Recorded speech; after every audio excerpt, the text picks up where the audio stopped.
Hello, and welcome to our comprehensive guide on the key skills for becoming a finance planner in the U.S.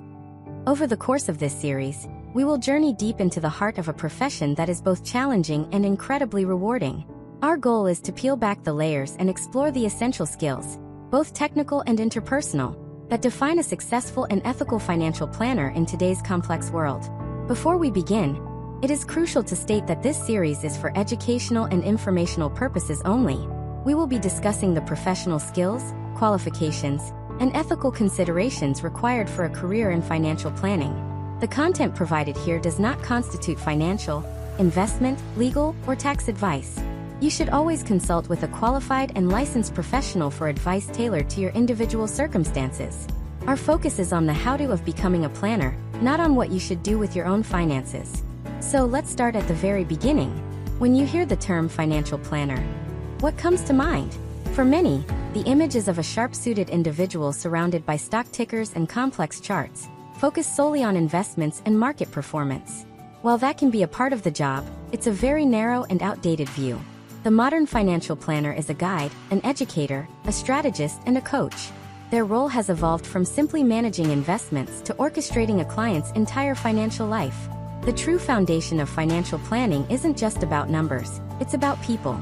It's about understanding their hopes, their fears, their dreams for the future, and then building a logical, step-by-step framework to help them pursue those goals. A planner's work touches every aspect of a person's life, from buying a first home, to funding a child's education, planning for a comfortable retirement, and creating a lasting legacy. It's a profession built on a bedrock of trust. To build that trust and provide real value, a planner needs a diverse and well-rounded skill set. We can broadly categorize these skills into two main pillars: the hard skills and the soft skills. Think of the hard skills as the what of the job, the technical knowledge and analytical abilities. Think of the soft skills as the how, the way you interact with, understand, and guide your clients. A great planner is a master of both. Let's first touch upon the foundational hard skill, analytical prowess. At its core, financial planning is a discipline of problem solving. A client comes to you with a complex set of circumstances: income, expenses, assets, debts, goals, and a specific timeline. Your job is to analyze this data, identify strengths and weaknesses, and see the big picture. This requires a strong aptitude for numbers and a logical, methodical way of thinking. You need to be comfortable with concepts like cash flow analysis, net worth statements, time value of money, and basic statistical principles. For instance, a planner must be able to look at a client's budget and cash flow statement not just as a list of income and expenses, but as a story of their financial habits. Where is the money going? Are there opportunities for savings? Is the debt structured in a manageable way? This analytical lens allows a planner to move beyond the surface and identify the root causes of financial stress or the untapped potential for growth. It's about being a financial detective, piecing together clues from various documents and conversations to form a coherent and accurate picture of a client's financial health. This analytical ability extends far beyond just a client's personal balance sheet. A competent planner must also analyze the broader economic environment. This means understanding macroeconomic trends, interest rate movements, inflation, and how global events might impact different asset classes. They don't need to be a PhD economist, but they do need the skill to consume and interpret economic data to inform their strategic thinking. This skill is about connecting the dots between what's happening in the world and how it might potentially affect the long-term plan they've helped a client build. Now let's pivot to the other side of the coin, which is arguably even more important: the foundational soft skill of empathy and active listening. You can be the most brilliant analytical mind in the world, but if you cannot connect with your client on a human level, you will fail as a financial planner. Money is deeply personal and emotional. For most people, it's intertwined with their sense of security, their family's well-being, and their self-worth. Empathy is the ability to understand and share the feelings of another. In financial planning, this means putting yourself in your client's shoes. It means understanding the anxiety a young couple feels about saving for a down payment, or the concern a pre-retiree has about outliving their savings. It's recognizing that a client's risk tolerance isn't just a number on a questionnaire. It's a reflection of their life experiences and their deepest fears. This is where active listening becomes a planner's most powerful tool. Active listening isn't just waiting for your turn to talk. It's about giving the client your full attention. It's hearing not only the words they are saying, but also the emotions behind them. It's asking clarifying questions to ensure you truly understand their perspective. Questions like, when you say you want a comfortable retirement, what does that look like to you? Or tell me more about what worries you most when you think about the future. This skill builds the rapport and trust that are essential for a long-term professional relationship. When clients feel truly heard and understood, they are more likely to be open and honest about their financial situation. They are more likely to adhere to the plan you build together, and they are more likely to see you as a trusted partner on their financial journey. Without this connection, a financial plan is just a stack of papers. With it, the plan becomes a living document, a roadmap that you and your client navigate together through all of life's ups and downs. So, in this first chapter, we've established the modern definition of a financial planner and introduced the two fundamental pillars of their skill set. The first is analytical prowess, the ability to dissect data, understand complex financial situations, and think strategically. The second is empathy and active listening, the ability to connect with clients on a human level, understand their emotional relationship with money, and build a foundation of trust. A successful planner does not choose one over the other. They weave them together seamlessly. They use their analytical mind to build a sound and logical strategy, and they use their empathetic heart to deliver that strategy in a way that resonates with, empowers, and motivates their client. This powerful combination is the true starting point, the essential foundation upon which all other skills are built. In our next chapter, we will dive deeper into the specific areas of technical knowledge every planner must master, from investment principles to retirement planning frameworks. We will explore the what in much greater detail. Welcome back. In our first chapter, we laid the groundwork by establishing that a successful financial planner is a master of both hard and soft skills. We touched upon the importance of analytical prowess and the foundational role of empathy. Today we are going to dive deep into that first pillar, the hard skills. We'll explore the technical toolkit, the specific domains of knowledge a planner must possess to build a sound, comprehensive financial strategy. As always, a reminder that this content is for educational purposes only. We are discussing the professional knowledge required for a career in this field, not providing any form of financial, investment, or legal advice. The journey to becoming a financial planner is one of continuous learning, and what we cover here are the essential pillars of that education. Think of a comprehensive financial plan as a well-built house. You can't just start putting up walls. You need to understand every component, from the foundation to the roof. A financial planner is the architect and the general contractor, who understands how each specialized part works and how they all fit together. Let's walk through the key blueprints they use. The first and perhaps most well-known pillar is investment planning. This is often what people think of first when they hear finance. The core purpose of investment planning is to help a client's money grow over time to meet future goals, whether that's in 5 years or 50. A planner's skill here is not in picking hot stocks or predicting the market. Instead, it's in understanding and being able to explain fundamental principles. This includes a deep knowledge of different asset classes, such as stocks, which represent ownership in a company, bonds, which are essentially loans to a government or corporation, and cash equivalents, which are highly liquid, low-risk holdings. They must also understand other categories like real estate and alternative investments. For each, they need to know its historical behavior, its potential for risk, and its potential for growth. Crucially, a planner must be an expert in the concepts of risk tolerance and risk capacity. Risk tolerance is a client's emotional comfort with market fluctuations. Risk capacity is the amount of risk a client can afford to take. A key skill is helping clients understand the difference and aligning their investment strategy accordingly. This leads to the principles of diversification, not putting all your eggs in one basket, and asset allocation, which is the strategic process of dividing an investment portfolio among different asset classes. The planner's role is to educate the client on these time-tested principles to build a portfolio that aligns with their specific goals and time horizon. The second technical pillar is retirement planning. This is one of the most common and critical areas of a planner's work. The objective is to help clients build a strategy to ensure they have sufficient financial resources to live comfortably after they stop working. This requires a specialized set of knowledge. A planner must be intimately familiar with the various types of retirement accounts available in the U.S. This includes employer-sponsored plans like the 401k or 403b, and individual retirement accounts, or IRAs. They need to understand the distinct rules and tax implications of traditional accounts, where contributions may be tax-deductible, versus Roth accounts, where qualified withdrawals in retirement are tax-free. They must be knowledgeable about contribution limits, rollover options, and the rules surrounding distributions. Furthermore, a planner needs a solid understanding of the Social Security system, as it serves as a foundational piece of most Americans' retirement income. The skill here is in analyzing a client's entire retirement picture and structuring a long-term savings and withdrawal strategy. Our third pillar is risk management and insurance. While investment and retirement planning are about building wealth, risk management is about protecting it. Life is unpredictable. A sudden illness, an accident, or an untimely death can derail even the best-laid financial plans. Hello and welcome back. In our last chapter, we took a deep dive into the technical toolkit of a financial planner, exploring the essential pillars of knowledge from investments to insurance and retirement planning. But having a toolkit and knowing how to use it effectively are two different things. A brilliant strategy is useless if it stays locked in a spreadsheet. This is where the soft skills come into play. Today, we explore the heart of the matter, the skills that bridge the gap between technical knowledge and real-world client success. As we continue, please remember that this series is for educational purposes. We are exploring the professional skill set of financial planners, and this does not constitute any form of financial, psychological, or legal advice. The focus is on the abilities a professional must cultivate to serve their clients effectively and ethically.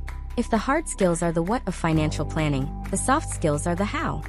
They are the abilities that transform a planner from a mere technician into a trusted advisor.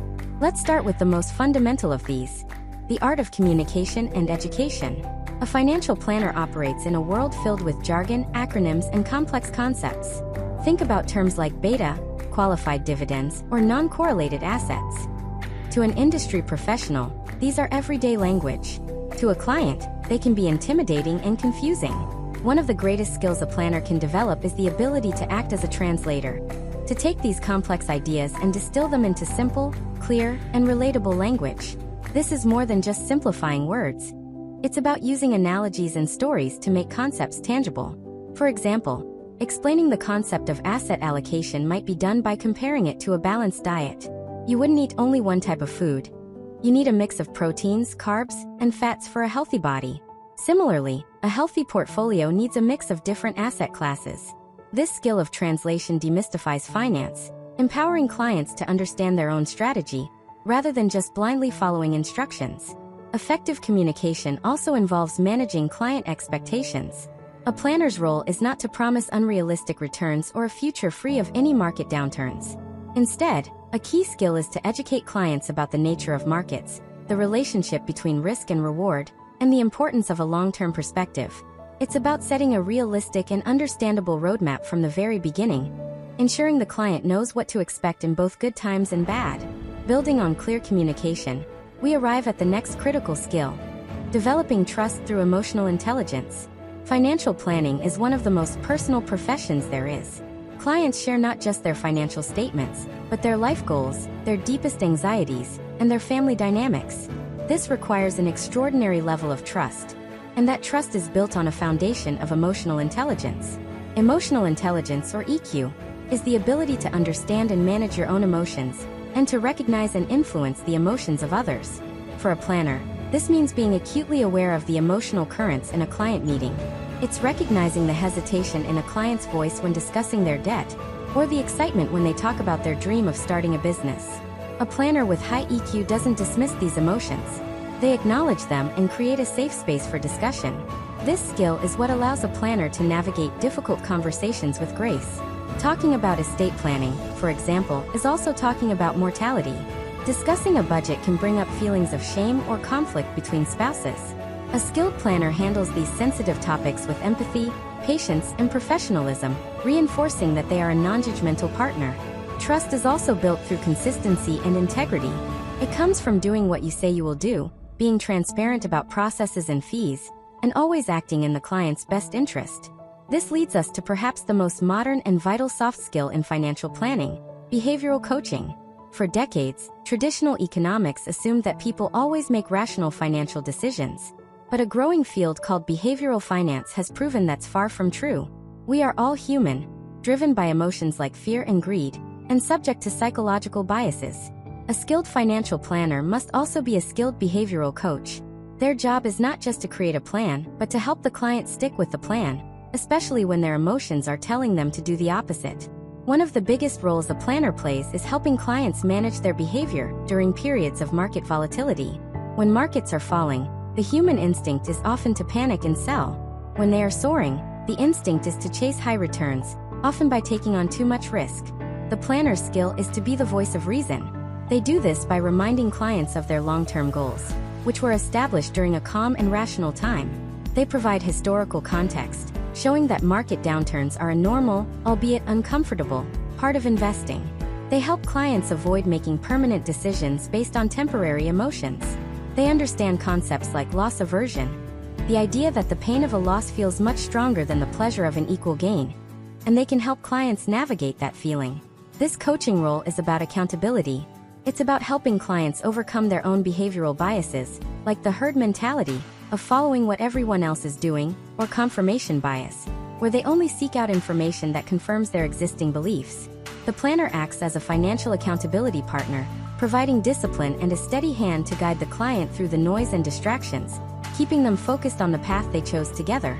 In summary, these soft skills are what elevate a financial planner from good to great. The ability to communicate and educate transforms complex data into an empowering plan. The ability to build trust through emotional intelligence creates a lasting and meaningful client relationship. And the ability to act as a behavioral coach helps ensure that the well-designed plan is actually followed through to completion. While the technical knowledge from Chapter 2 forms the plan's skeleton, these interpersonal skills provide its heart and soul. They are what allow a planner to truly make a difference in their clients' lives. In our next chapter, we will take these technical and soft skills and place them within their most important context: the ethical and regulatory framework that governs the financial planning profession. Hello and welcome back to our series on the key skills for becoming a financial planner. In our previous chapters, we explored the technical toolkit and the essential soft skills that a planner needs. However, possessing these skills is only part of the equation. They must be applied within a strict and well-defined framework of ethics and regulations.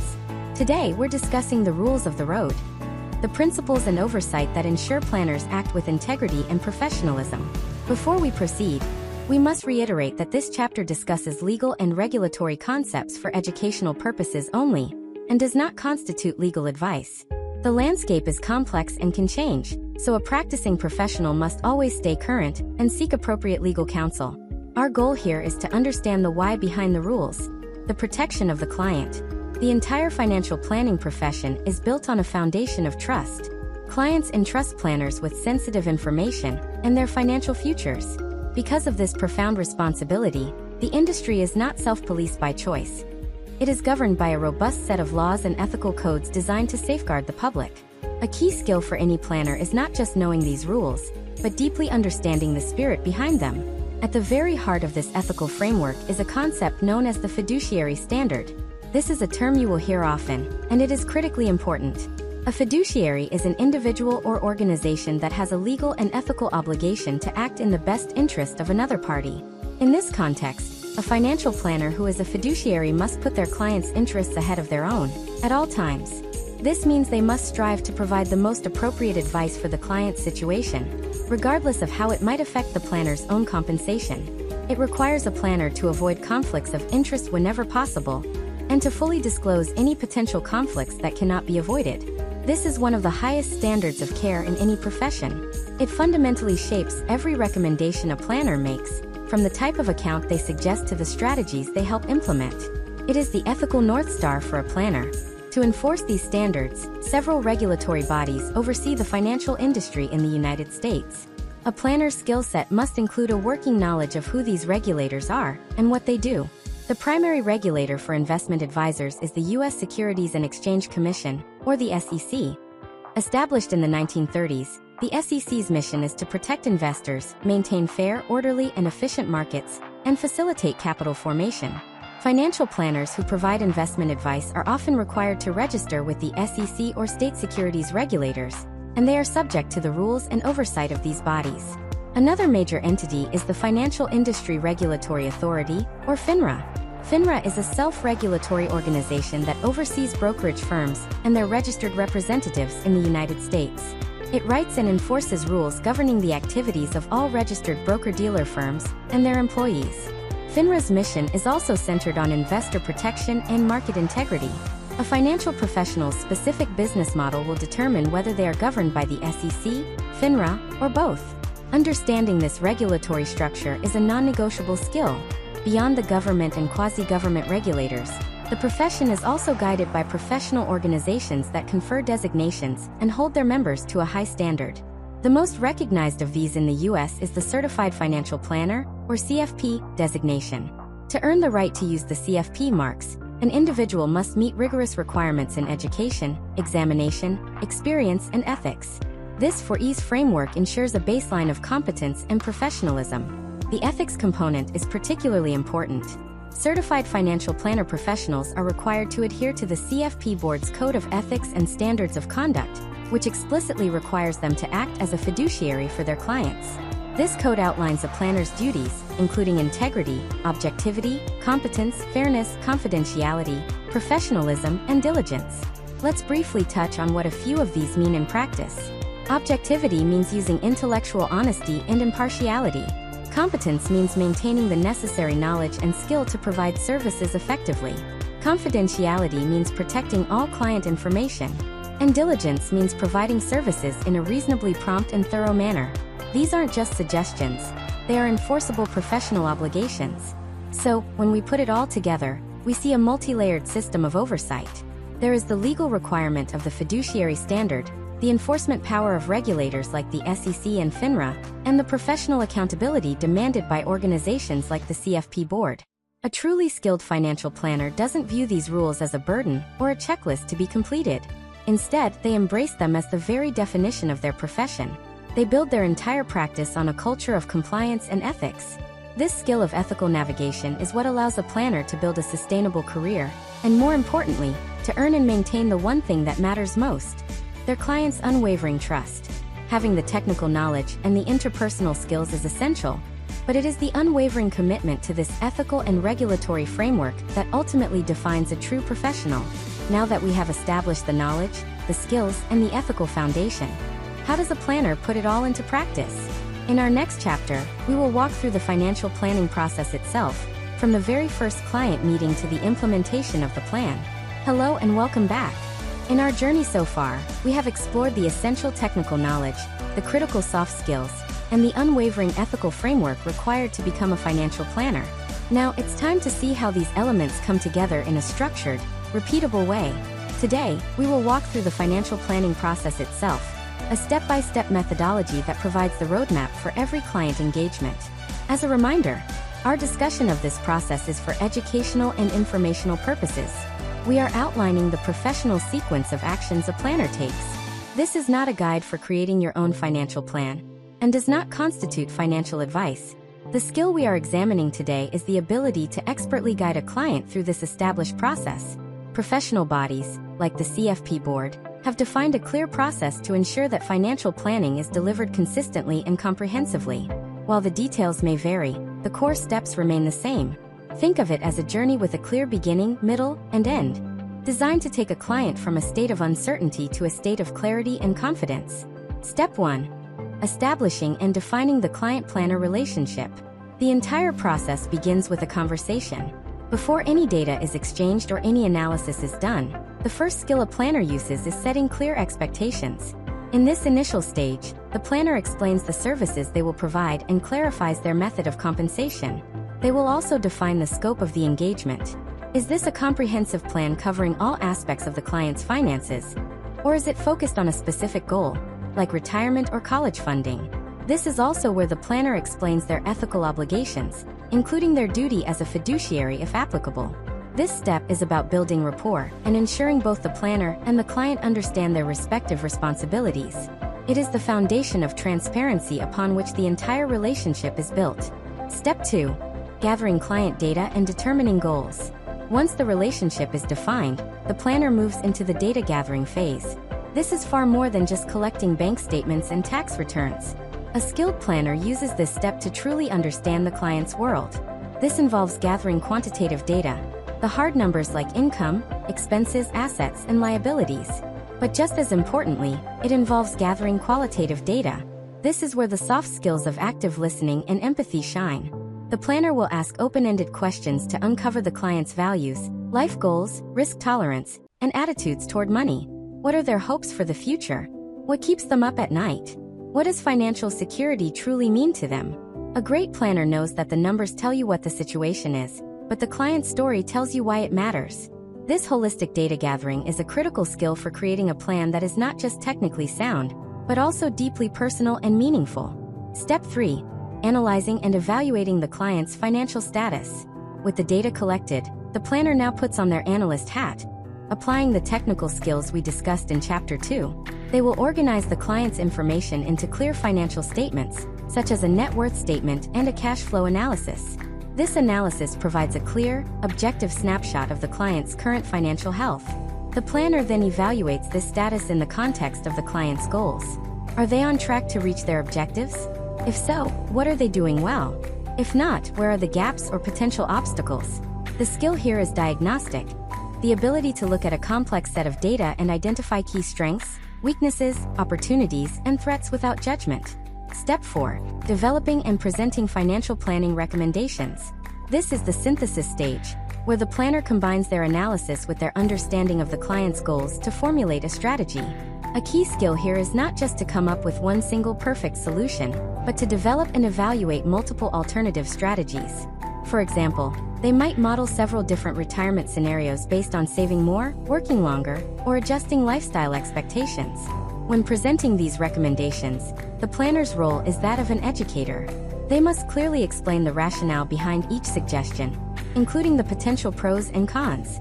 They use simple, jargon-free language to ensure the client understands the trade-offs involved in each decision. The goal is not to dictate a course of action, but to provide the client with the clarity and confidence to make an informed choice that feels right for them. This is a collaborative dialogue, not a monologue. Step 5. Implementing the financial plan. Once the client has agreed on a course of action, the plan must be put into motion. The planner's skill often shifts to that of a coach and coordinator during this phase. They might assist the client in opening new accounts or reallocating existing investments according to the agreed-upon strategy. Crucially, this step often involves collaborating with other professionals. If the plan calls for legal documents like a will or a trust, the planner will work with the client's attorney. If complex tax strategies are involved, they will coordinate with the client's CPA or tax advisor. The planner acts as the central point of contact, ensuring that all pieces of the client's financial life are working together in harmony. Step 6. Monitoring the plan. Financial planning is not a set-it-and-forget-it activity. A plan is a living document that must adapt over time. The final step in the process is ongoing monitoring. A skilled planner establishes a regular review schedule with their client, perhaps annually or semi-annually. During these reviews, they assess the progress toward the client's goals. They also discuss any changes in the client's life, such as a new job, a marriage, or the birth of a child, that might require adjustments to the plan. They also consider changes in the economic or legal environment. This skill of proactive and continuous oversight ensures the plan remains relevant and effective for years to come. This structured 6-step process ensures that nothing is overlooked and that the client's best interests are served at every stage. It is the practical application of all the skills we have discussed. Now that we understand the process, what tools do planners use to execute it? In our next chapter, we'll explore the technology and software that are transforming the financial planning profession. Thank you for listening. Hello and welcome back to our series. In the last chapter, we walked through the structured 6-step process that provides the backbone of a financial planner's work. It's a process that requires diligence, analysis, and a deep client relationship. Today, we're going to look under the hood and explore the technology that powers this process. A key skill for the modern planner is not just understanding financial principles, but also mastering the digital tools that make their work more efficient, accurate, and impactful. As we discuss these tools, please remember our purpose is purely educational. We are exploring the types of technology used by professionals in the financial planning industry. This presentation does not endorse any specific software product and is not intended as advice on which tools, if any, you should use for your personal finances. In today's world, a financial planner's technology stack, or their collection of software and digital tools, is just as important as their knowledge of the markets. Let's break down the key categories of tools. Disclaimer. The information presented is for informational purposes only and is not professional financial, investment, or tax advice. All investments involve risk and may result in partial or total loss. You should always conduct your own research and consult with a qualified financial professional before making any financial decisions. By viewing this video, you agree not to hold the creator liable for any loss or damage arising from your use of the information provided. And see how they map to the planning process we've learned about. The first, and arguably the most central, tool is the Client Relationship Management System, or CRM. Think of the CRM as the planner's digital command center. It's where every piece of client information, every interaction, and every task is organized. In the first step of the planning process, establishing the relationship, the CRM is used to capture initial notes and schedule follow-ups. But its role extends far beyond that. For every client, a planner can track contact information, family details, communication history, and important documents in a secure, centralized location. This ensures continuity of service and a high level of organization. A skilled planner uses their CRM to manage workflows, set reminders for client reviews, and ensure that no detail is ever missed. It is the operational hub that allows a planner to provide personalized service at scale, fostering the trust and diligence required by their ethical code. Next, we have the most powerful engine in the planner's garage: financial planning and analysis software. This is the specialized software where the core of the analytical work happens, primarily during steps 2, 3, and 4 of the process. After gathering client data, a planner inputs it into this software to build a detailed model of the client's financial life. Modern planning software has incredible capabilities. Many systems can link directly and securely to a client's various accounts, bank accounts, investment portfolios, mortgages, to aggregate up-to-date financial data automatically. This provides a real-time, comprehensive view of the client's financial picture. Using this data, a planner can run complex projections and scenarios. A key feature of this software is the ability to perform a Monte Carlo simulation.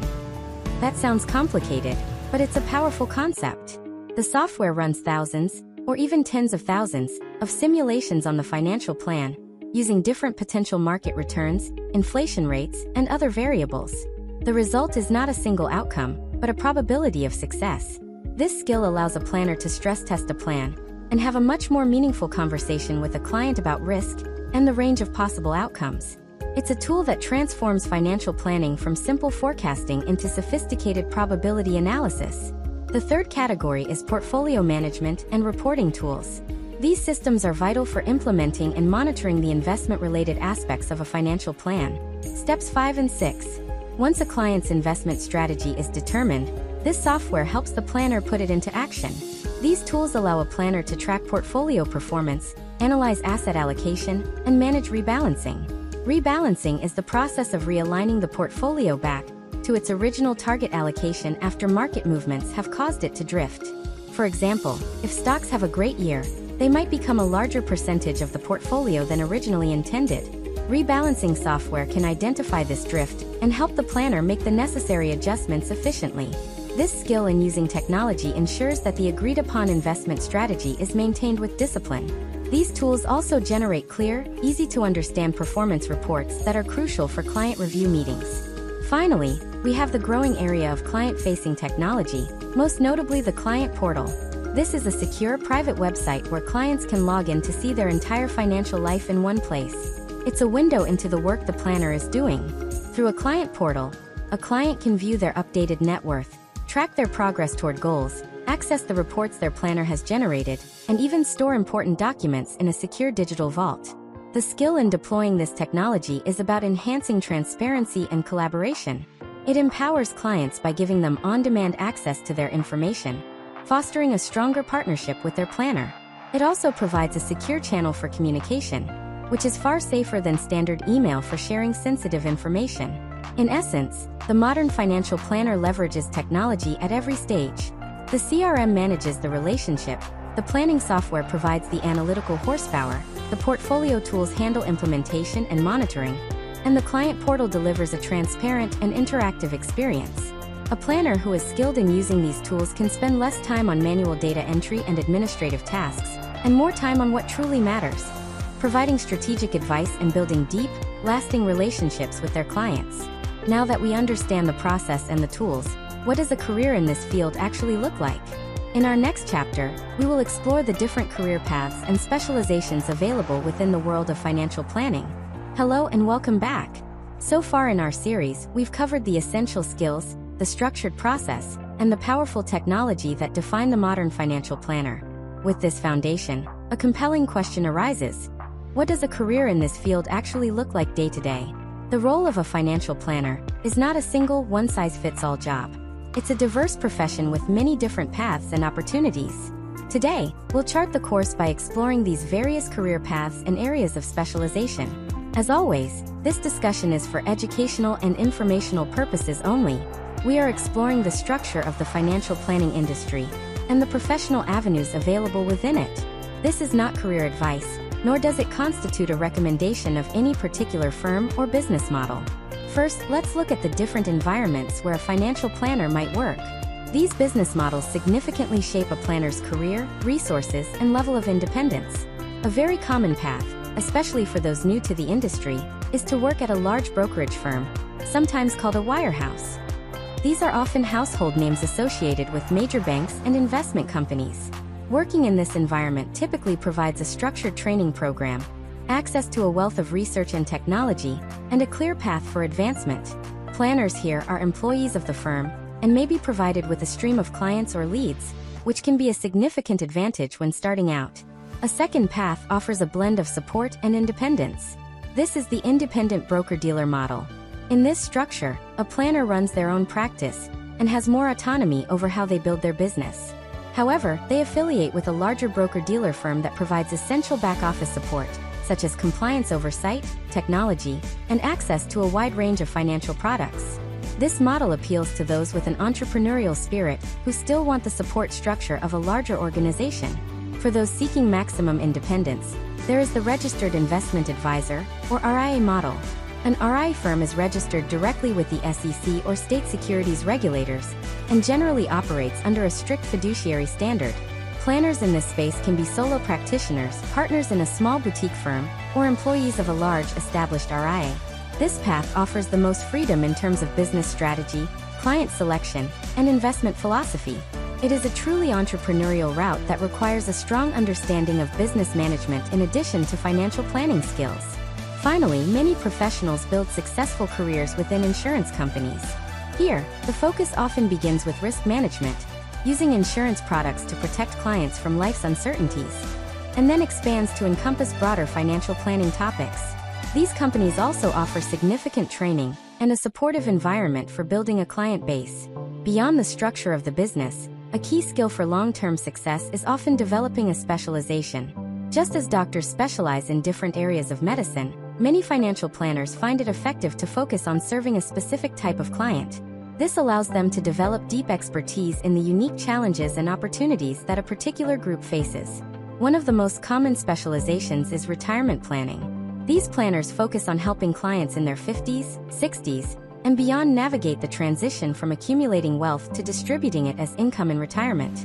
They develop expertise in complex areas like Social Security maximization strategies, Medicare, and creating sustainable withdrawal plans. Another deeply meaningful specialization is special needs planning. These planners work with families who have a dependent with a disability. They help navigate the intricate rules surrounding government benefits and create financial structures, like special needs trusts, to ensure the dependent can have a secure financial future without jeopardizing their eligibility for essential support. This requires a high degree of empathy and highly specialized technical knowledge. Some planners choose to focus on high net worth individuals and families.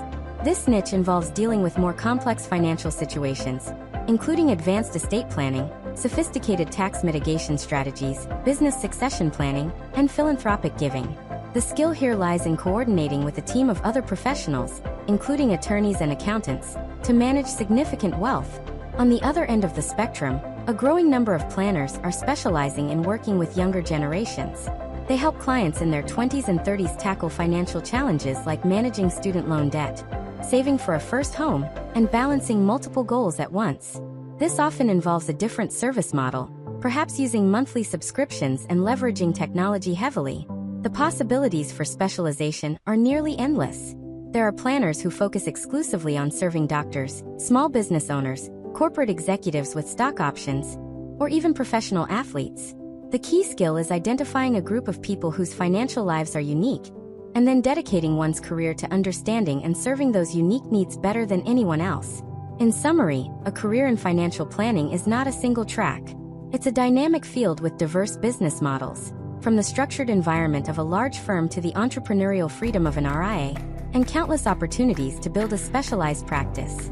The path a planner chooses will depend on their personality, their professional goals, and the clients they feel most passionate about serving. Now that we understand the potential career paths, what are the formal qualifications needed to embark on this journey?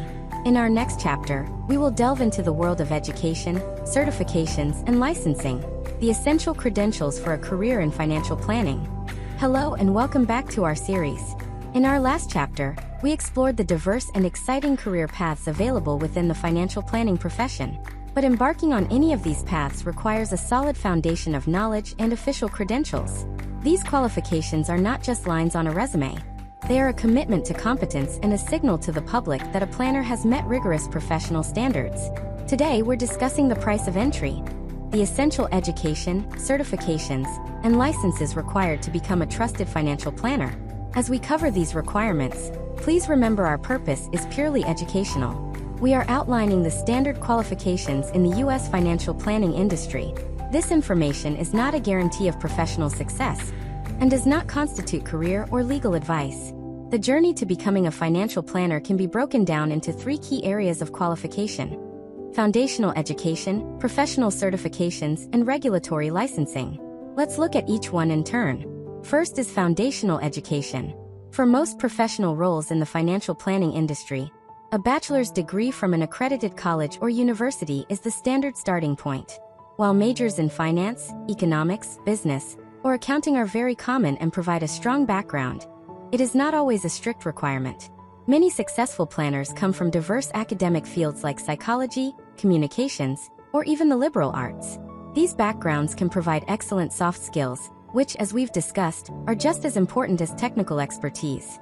Regardless of the major, aspiring planners will need to complete specific coursework in financial planning topics. This often includes subjects like investment principles, risk management, retirement planning, tax planning, and estate planning. This specialized education ensures that an individual has been exposed to the core technical concepts before they begin advising clients. Many universities now offer undergraduate or graduate degrees, specifically in financial planning, to meet this need. The second, and perhaps most crucial, element is professional certifications. While education provides the knowledge base, a certification demonstrates a higher level of mastery and a commitment to ethical practice. In the United States, the most respected and well-known credential in personal financial planning is the Certified Financial Planner, or CFP, designation.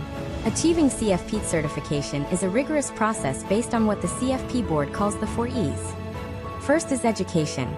A candidate must complete a comprehensive course of study through a CFP board-registered program.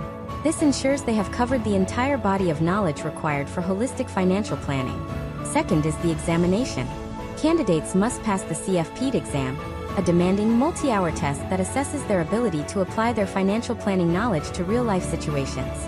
The exam is case study based, meaning it requires critical thinking and problem solving, not just rote memorization. Third is experience. A candidate must have several years of relevant professional experience in the financial planning field.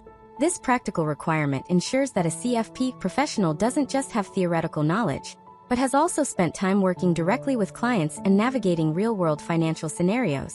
And fourth, and most importantly, is ethics. A candidate must agree to adhere to the CFP board's strict code of ethics and standards of conduct, which includes acting as a fiduciary. This commitment is ongoing and is a cornerstone of the designation. While the CFP mark is the gold standard, there are other valuable certifications as well, such as the Chartered Financial Consultant, or CHFC, which also covers comprehensive financial planning, or the Chartered Financial Analyst, or CFA, Charter, which is more focused on deep investment analysis and portfolio management. Finally, we come to the third type of qualification: licensing. This is a legal requirement and is distinct from certifications. Certifications are issued by professional organizations, while licenses are issued by government regulators and grant the authority to conduct specific types of business. To provide investment advice or sell investment products, a planner must typically pass qualifying exams and obtain the proper licenses. These exams are administered by FINRA, the Financial Industry Regulatory Authority. One of the most common licenses is the Series 7, which allows a financial professional to sell a wide variety of securities, including stocks, bonds, and mutual funds. Additionally, to act as an investment advisor representative and provide fee-based advice, an individual usually needs to pass the Series 65 exam, or a combination of the Series 63 and Series 66 exams. These exams cover a range of topics, including securities laws, ethical practices, and investment strategies. Think of it this way. A bachelor's degree and required coursework are like getting your high school diploma. A professional certification like the CFP designation is like earning a master's degree in your field. And the regulatory licenses are like getting your driver's license. They are the legal permission you need to operate in the public domain. A competent and ethical planner will have a combination of all three. These rigorous requirements exist for one primary reason: to protect the public. By ensuring a high bar for entry, the industry strives to ensure that anyone calling themselves a financial planner is knowledgeable, experienced, and ethically accountable. Now that we understand what it takes to enter the profession, how does a planner stay sharp and effective throughout their career? In our next chapter, we will explore the critical skill of lifelong learning and the importance of continuing education. Hello and welcome back. In our last chapter, we detailed the rigorous education, certifications, and licenses that serve as the price of entry into the financial planning profession. Achieving these qualifications is a monumental accomplishment, but it's crucial to understand that it is the starting line, not the finish line. The financial world is in a constant state of flux, and the skills of a successful planner must evolve along with it. Today, we explore what is perhaps the most vital long-term skill: the commitment to lifelong learning. This discussion, as always, is for educational purposes. We are exploring the professional development habits and requirements that define a competent and ethical planner. This is not advice, but rather an insight into the ongoing dedication required to excel in this career. Think of a financial planner like a doctor. You wouldn't want a surgeon operating on you using techniques from 30 years ago, ignoring decades of medical advances. Similarly, a financial planner cannot effectively serve their clients using outdated knowledge. Lifelong learning isn't just a good idea, it is an ethical obligation and a professional necessity. There are several key forces that make this continuous education so critical. The first and most powerful driver is the constant change in laws and regulations. Tax laws are a prime example. Congress frequently passes new legislation that can alter everything from income tax brackets and deduction rules to the contribution limits for retirement accounts like 401(k)s and IRAs. Estate tax laws can also shift dramatically, impacting how clients plan for their legacy. A planner who is not diligent about staying current on these changes is a planner who is at risk of giving obsolete and potentially harmful guidance. A key skill is knowing where to find this information and how to integrate it into their planning process. Second, the financial industry itself is always innovating, leading to new financial products and strategies. The range of investment vehicles, insurance policies, and planning techniques is continually expanding. Planners must take the initiative to learn about these new tools, understanding their mechanics, their potential benefits, and their potential risks, so they can determine if they are appropriate for their clients. This requires a curious and analytical mindset, and the ability to critically evaluate new offerings rather than simply accepting them at face value. Third, the economic landscape is never static. Interest rates rise and fall, inflation heats up and cools down, and global events can send ripples through the markets. A skilled planner must be a student of the economy, continually reading, learning, and forming a professional perspective on how these macroeconomic trends might impact their clients' long-term plans. This allows them to provide valuable context and helps them coach clients through periods of uncertainty. So understanding why planners must keep learning is clear. The next question is how they do it. This happens through both formal requirements and informal professional habits. Let's start with the formal side. Most professional certifications and licenses have mandatory continuing education, or CE requirements. For example, to maintain the Certified Financial Planner or CFP designation, a professional must complete 30 hours of continuing education every 2 years. Crucially, these 30 hours must include 2 hours specifically on ethics, which constantly reinforces the professional's commitment to the fiduciary standard. Similarly, regulatory bodies like FINRA and state insurance departments require professionals to complete ongoing training to keep their licenses active. These formal CE requirements create a baseline of continuous learning for the entire industry.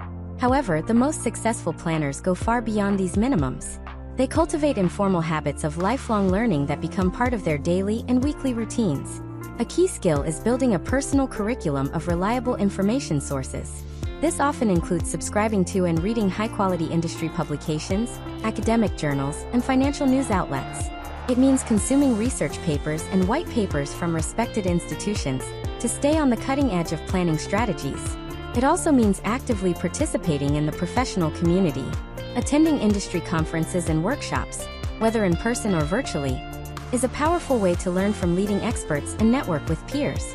Many planners also join local or national professional organizations, like the Financial Planning Association, to engage in a continuous dialogue about best practices and emerging trends. They might form small study groups with other planners to discuss complex client cases or new regulations.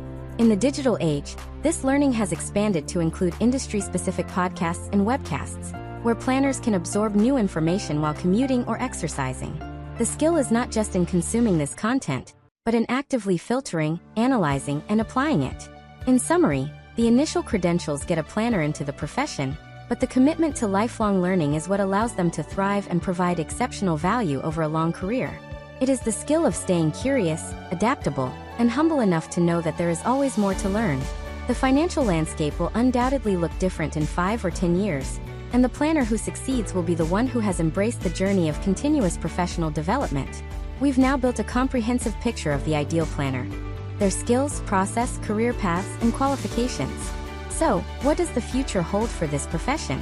In our next chapter, we will look ahead and discuss the planner of the future and the evolving skills that will be most critical for success. Hello and welcome back to our series. In our last chapter, we envisioned the planner of the future, a tech-savvy, empathetic professional who acts as a true life coach for their clients. But that vision can only become a reality if a planner can successfully build and sustain a practice. A planner can have the best skills in the world, but without clients to serve, those skills have no impact. Today, we're diving into the practical skills of business development and the critical importance of ethical marketing. As always, our discussion is for educational purposes.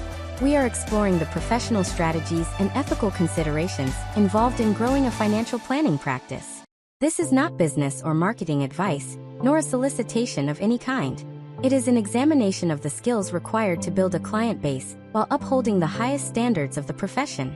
Building a practice begins with a core business skill: defining your ideal client. As we touched upon in our chapter on specializations, a planner who tries to be everything to everyone often ends up being an expert to no one. The skill of business development starts with introspection. Who do you want to serve? What types of financial challenges are you most passionate about solving? By defining a niche, whether it's serving small business owners, young doctors, or retirees, a planner can focus all their efforts. This allows them to develop deep expertise, tailor their services, and create a message that resonates powerfully with that specific audience. With a clear audience in mind, a primary growth engine for many planners is building a professional referral network. This means developing strong, mutually beneficial relationships with other professionals who serve the same type of client. These are often called centers of influence, and typically include certified public accountants, or CPAs, and estate planning attorneys. The skill here is not in simply asking for referrals, but in demonstrating your value. It's about creating a collaborative relationship where you can provide insights for their clients, and they can do the same for yours, all in service of the client's best interest. Trust is the currency of this network.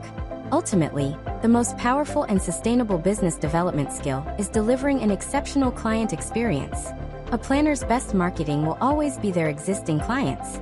When clients feel truly heard, cared for, and guided with expertise, they become natural advocates for the planner's work. This means proactive communication, flawless execution on tasks, and consistently going the extra mile. This focus on service excellence leads to unsolicited referrals and creates a loyal client base that is the bedrock of a healthy practice. Now let's shift to the more public-facing side of growth: ethical marketing. It's crucial to understand that in the financial services industry, marketing and advertising are not a free-for-all. They are highly regulated to protect consumers from false or misleading claims. In the United States, the Securities and Exchange Commission, or the SEC, has what is known as the Marketing Rule for Investment Advisors. This rule establishes a detailed framework for what is and is not permissible in advertising. A foundational skill for any planner is to have a thorough understanding of these regulations. The rules govern the use of testimonials and endorsements, the presentation of performance data, and the general prohibition of any statement that is untrue or misleading. All marketing communications must be fair, balanced, and substantiated. Operating without this knowledge is a serious compliance risk. Within these rules, a powerful and ethical marketing skill is the use of content marketing. This strategy is focused on attracting clients by creating and sharing valuable, free content that educates them. Instead of a hard sell, the planner provides value up front. This could be a blog post explaining the concept of diversification, a short video on the different types of IRAs, or a newsletter with general tips on financial organization. The key skill here is to educate without giving advice.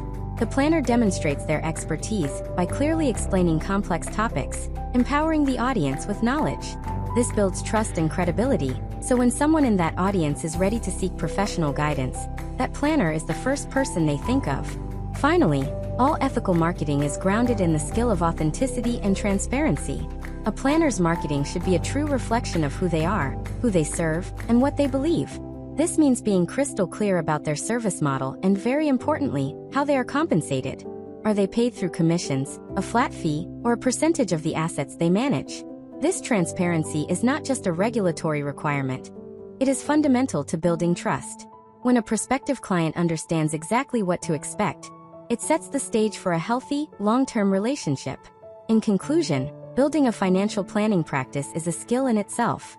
It requires the strategic focus of defining a niche, the professional networking skill of building a referral base, and above all, an unwavering commitment to ethical marketing that is educational, transparent, and fully compliant with industry regulations.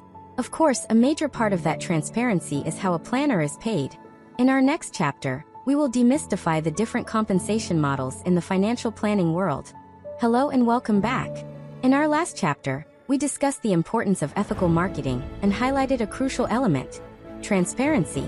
A cornerstone of that transparency is a clear and simple explanation of how a financial planner is compensated. The way a planner earns their income can influence their recommendations, and it's a topic that every client should understand. Today we are going to demystify the primary compensation models in the financial planning profession. Our goal here is purely educational.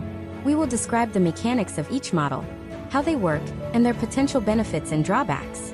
We are not endorsing any one model over another. The skill for a planner is to operate ethically within their chosen structure, and the skill for a consumer is to understand it. This chapter does not constitute financial advice. In the United States, there are three main ways that financial planners are paid for their services: the commission-based model, the fee-only model, and the fee-based model. Let's break each one down. First is the commission-based model. In this structure, the planner earns their income from commissions paid by the companies whose products they sell. For example, if a planner helps a client with an insurance policy or a specific mutual fund, the insurance or fund company pays the planner a commission for making that sale. The client typically does not write a direct check to the planner. The compensation is built into the cost of the product. This model can make financial guidance accessible, as the upfront, out-of-pocket cost to the client can be low. However, it is important to understand that this structure can create a potential conflict of interest. Since the planner's income is tied to selling a specific product, there could be an incentive to recommend a product that pays a higher commission, rather than one that might be a better fit for the client. An ethical planner operating in this model must be incredibly diligent about putting their clients' needs first, adhering to all regulatory standards, such as the suitability rule, to ensure their recommendations are appropriate for the client's situation. Next, we have the fee-only model. This is, in many ways, the opposite of the commission model. A fee-only planner is compensated only by fees paid directly by their client. They do not accept any commissions, rebates, or compensation from third parties for the products they recommend. This structure is designed to minimize conflicts of interest and align the planner's interests directly with the client's interests. Fee-only compensation can be structured in a few different ways. One common method is a fee based on assets under management, or AUM. Here, the planner charges an annual fee that is a small percentage of the total assets they are managing for the client. Another method is a flat fee or retainer, where a client pays a set price for a specific service, like the creation of a comprehensive financial plan, or an ongoing annual fee for advice. Finally, some planners charge an hourly rate for their time, much like an attorney or an accountant. The key takeaway is that the planner's sole source of compensation is their client. Disclaimer: the information presented is for informational purposes only and is not professional financial, investment, or tax advice. All investments involve risk and may result in partial or total loss. You should always conduct your own research and consult with a qualified financial professional before making any financial decisions. By viewing this video, you agree not to hold the creator liable for any loss or damage arising from your use of the information provided. The third and final structure is the fee-based model. This can often be the most confusing, so it's important to understand the distinction. Fee-based is not the same as fee-only. A fee-based planner operates on a hybrid model. They can charge their clients direct fees, just like a fee-only planner, but they can also accept commissions from the sale of financial products. For example, a fee-based planner might charge a client a fee for creating a financial plan, and then also earn a commission on an insurance product recommended as part of that plan. This model offers flexibility in how a planner can serve their clients and be compensated. However, like the commission-based model, it also contains potential conflicts of interest. The most critical skill for a planner in this model is to provide extremely clear and upfront disclosure. The client must understand, for every single recommendation, exactly how the planner is being paid. So to recap, we have three models: commission-based, where compensation comes from product sales; fee-only, where compensation comes exclusively from client fees; and fee-based, which is a hybrid of the two. It's important to state that no single model is inherently superior or inferior. There are highly ethical and competent professionals operating in all three structures. The most important factor is not the model itself, but the character and integrity of the individual planner. A skilled and ethical planner, regardless of their compensation structure, will be fully transparent about how they are paid, will openly discuss any potential conflicts of interest, and will always be committed to acting in their clients' best interests. The ability to articulate this clearly is a core professional skill. Now that we have covered the skills, processes, and business structures of financial planning, how does it all come together in practice? In our next chapter, we will bring these concepts to life by walking through a hypothetical day in the life of a financial planner. Hello and welcome back. Over the past 12 chapters, we have explored the vast skill set of a financial planner, from technical knowledge and soft skills to ethical frameworks and business models. But what does it look like when all these abstract concepts are put into practice? Today we're going to bring it all to life by spending a hypothetical day in the life with a financial planner. Let's imagine a certified financial planner professional named Sarah. The situations and clients we'll discuss are fictional and are designed for educational purposes to illustrate the types of activities a planner engages in. This story is a demonstration of the profession in action, and it is not financial advice. The morning, preparation, and deep work. Sarah's day doesn't start with a client meeting. It starts with quiet focus. The first hour is dedicated to the skill of lifelong learning we discussed in Chapter 9. She reads a few trusted financial news sources and a summary of a new white paper on retirement income strategies. The financial world is always moving, and her commitment to staying current is a non-negotiable part of her professional responsibility. Next, she moves into meeting preparation. Her client relationship management system, her CRM, shows 2 client meetings today. Her first is with a couple in their early 40s, and her second is with a client just a few years away from retirement. For the first meeting, she opens her financial planning software. She reviews the analysis she ran last week, which models the couple's goal of funding their 2 children's college education. The software provides projections and probabilities, but Sarah knows her real job is to translate these numbers into a clear and calm conversation. She prepares to explain the general pros and cons of different education savings strategies, focusing on making the concepts easy to understand. For her second meeting with the pre-retiree, she reviews his income plan. Her preparation is less about the numbers and more about the narrative. She anticipates his concerns about recent market volatility and prepares to use her behavioral coaching skills to keep the conversation focused on his long-term goals, which they established together years ago. Midday, client interaction. Sarah's first meeting begins. The couple is anxious about rising tuition costs. Here, Sarah's soft skills take center stage. She spends the first 20 minutes simply practicing active listening, a skill from Chapter 3. She asks open-ended questions and lets them share all of their concerns without interruption. They feel heard and understood.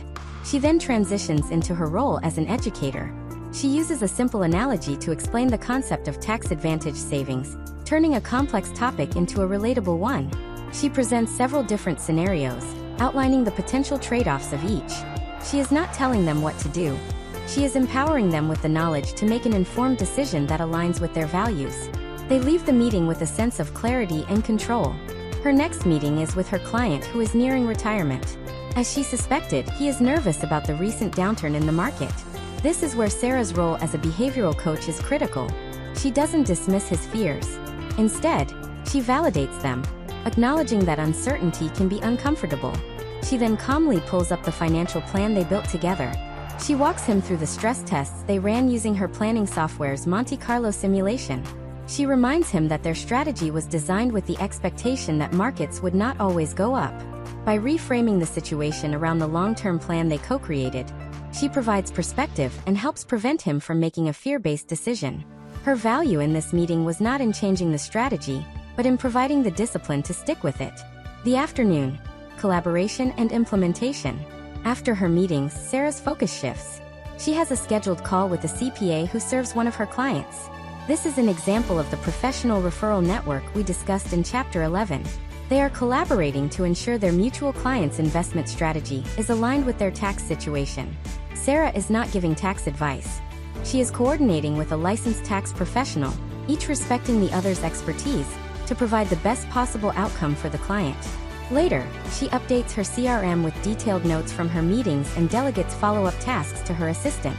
This is step 5 of the planning process, implementation.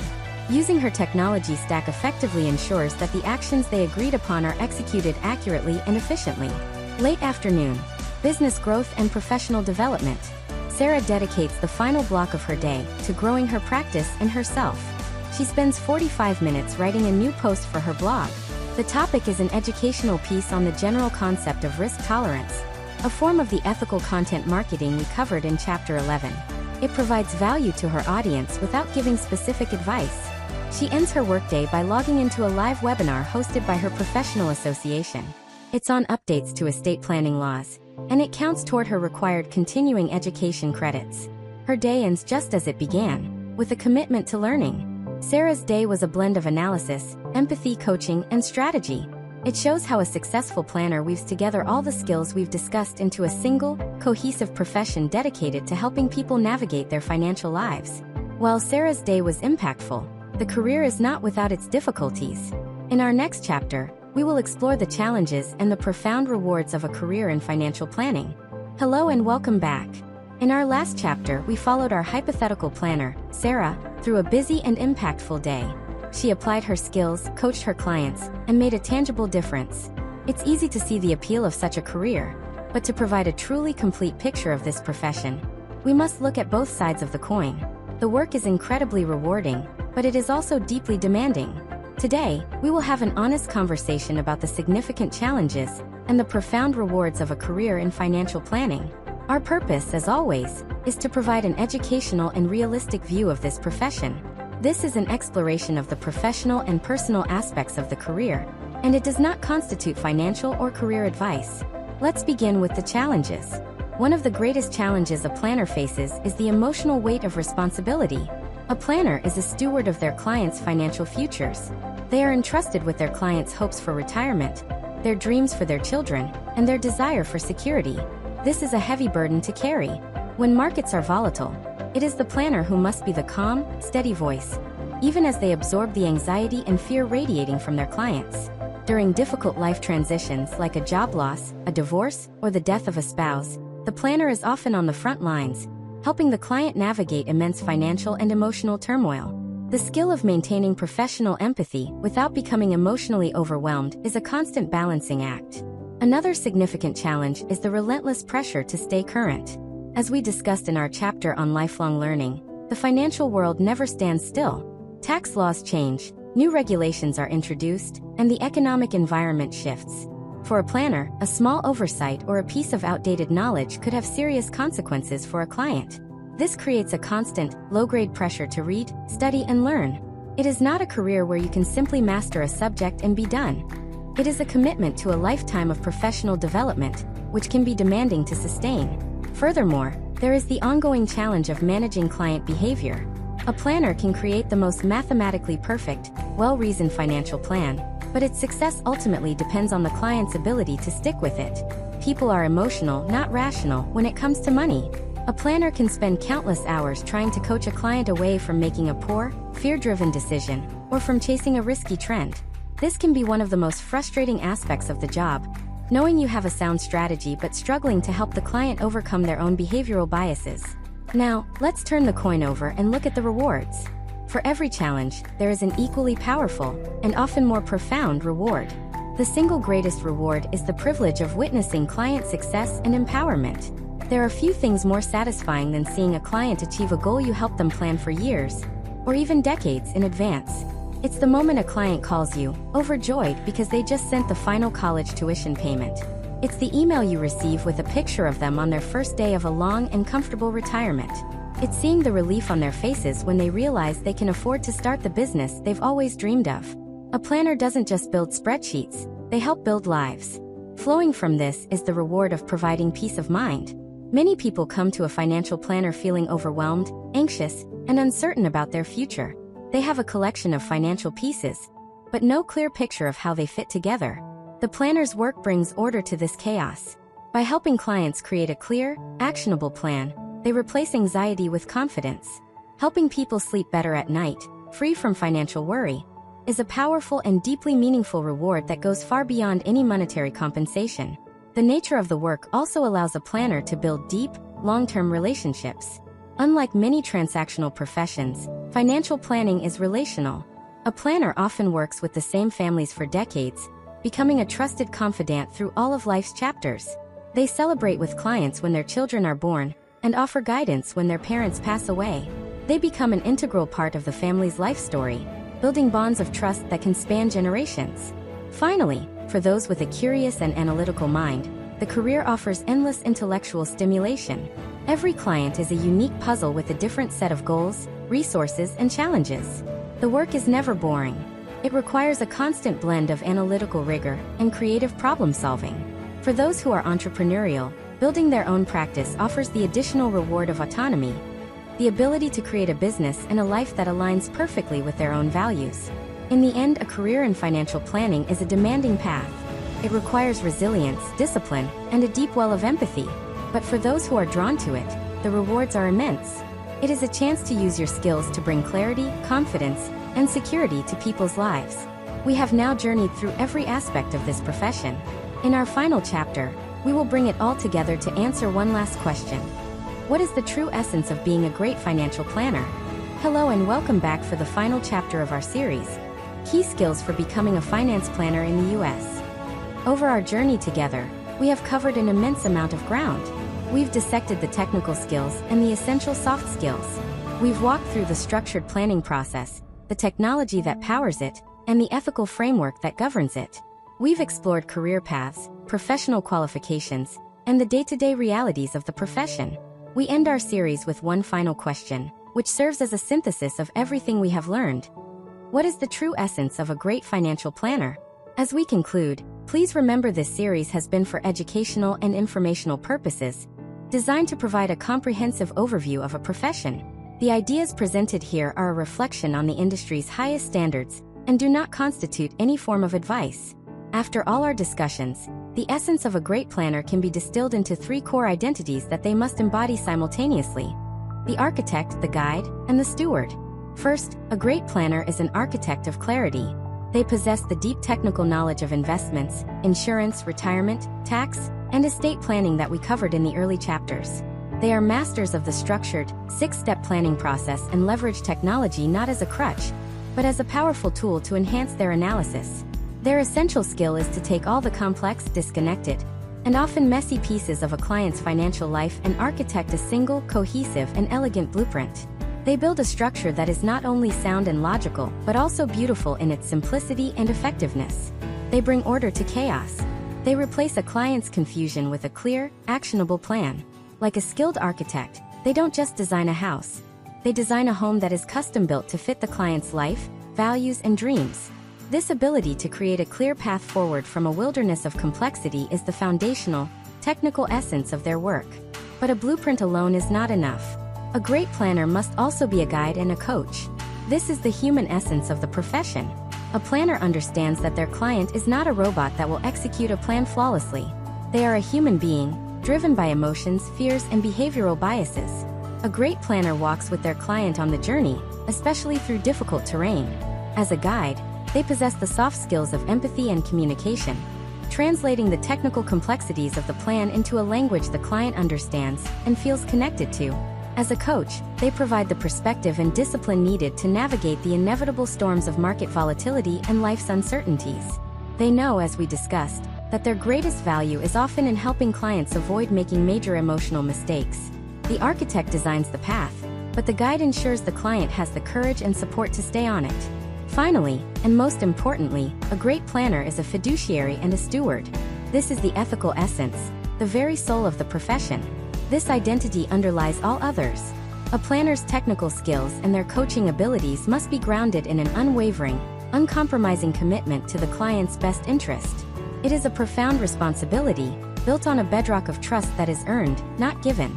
As a steward, they guard that trust with the utmost integrity, transparency, and diligence. It means having the courage to tell a client what they need to hear, not just what they want to hear. It means being crystal clear about compensation and any potential conflicts of interest. It means recognizing that the knowledge they possess is a powerful tool that must only be used in service of others. This fiduciary mindset is not just a legal standard to be met, but a moral compass that guides every decision, every recommendation, and every interaction. So, what is the essence of a great financial planner? It is the analytical mind of an architect who builds a brilliant plan. It is the empathetic heart of a guide who empowers the client on their journey. And it is the unwavering integrity of a steward who ensures that every action is in the client's best interest. A great planner is the rare professional who can seamlessly blend these three identities into one. They are part analyst, part psychologist, and part ethical leader.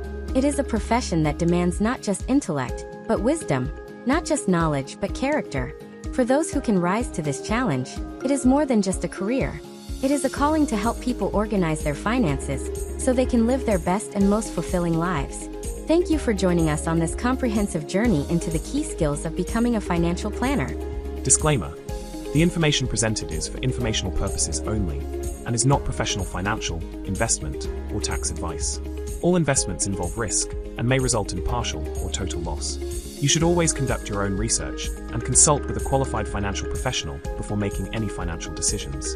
By viewing this video, you agree not to hold the creator liable for any loss or damage arising from your use of the information provided.